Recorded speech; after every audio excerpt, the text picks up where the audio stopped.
গরম পড়েছে, তাই চটজলদি আপনাদের জন্য কুলফি রেসিপি নিয়ে হাজির। ঘরোয়া পদ্ধতিতে করা এবং উইথাউট ক্রিম। চলুন শুরু করি। হোমমেড কুলফির জন্য প্রথমে আমি 1/2 লিটার দুধ নিয়েছি। এটাকে আমি ভালো করে আগে ফুটিয়ে নেব। এদিকে একটা বাটি নিয়ে নিয়েছি। এই বাটিতে আমি 60 ml 1/4 কাপ কাজু নিচ্ছি, 1/2 কাপ মাখনা নিচ্ছি, আর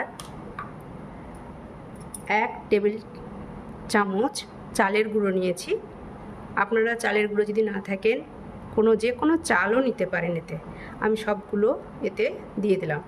এবার এর সাথে আমি গরম যে দুধটা করে রেখেছি সেটা একটু ঢেলে দেবো, কিছুক্ষণ ভিজতে দেবো। তারপরে আমি 1/4 কাপ মতো চিনি অ্যাড করে দিচ্ছি।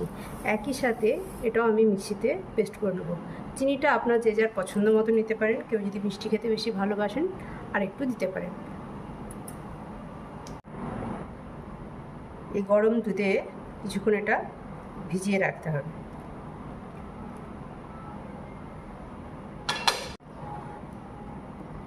ভালো করে ভিজে গেলে 10 মিনিট মতো রেখে দেবো। তারপর এটা একদম ফাইন পেস্ট করে নেব।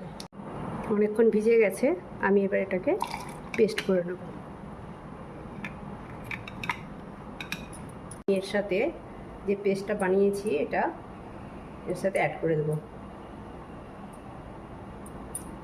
আস্তে আস্তে এবার নাড়তে থাকবো। এরই সাথে আমি সামান্য কেশর দিয়ে দিচ্ছি। কেশরের ফ্লেভারটাও খুব সুন্দর লাগবে। আপনারা চাইলে এলাচ গুঁড়োও দিতে পারেন। দেখুন এইরকম যখন হয়ে আসবে, ঠিক এইভাবে যখন গাঢ় গাঢ় হয়ে যাবে, আমি এবার গ্যাসটা বন্ধ করে দেবো।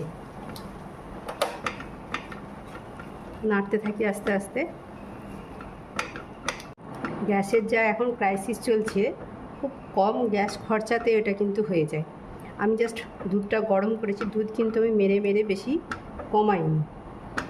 তার সাথে আমি যখনই এই পেস্টটা দিয়ে দিলাম সঙ্গে সঙ্গে কিন্তু গাঢ় হয়ে গেল। আমি কিন্তু গ্যাস অনেকক্ষণ বন্ধ করে দিয়েছি। এবার আস্তে আস্তে নেড়ে নেড়ে এটাকে আমি ঠান্ডা করে দেবো। প্যান থেকে সমস্তটাই আমি মিক্সি জারে নিয়ে নিয়েছি। এবার আর একবার আমি এটাকে ব্লেন্ড করে নেব। দেখুন বন্ধুরা, এটাকে আমি আর একবার ব্লেন্ড করে নিতে কি সুন্দর ক্রিমি একটা পেস্ট তৈরি হয়েছে। এবার আমি এটা ভালো করে আইসক্রিম ট্রেতে সেট করে দেবো। একটা একটা করে আমি আইসক্রিম ট্রেতে সেট করে নেব।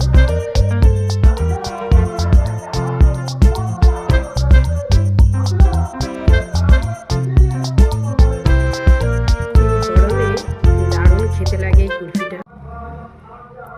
সবগুলোকে আমি সাজিয়ে নিচ্ছি। আমার 4টে কুলফির রেডি হয়েছে। 4টে আমি ভরে ফেলেছি। এবার আমি এটাকে ডিপে রেখে দিচ্ছি একটু জমে যাওয়ার জন্য।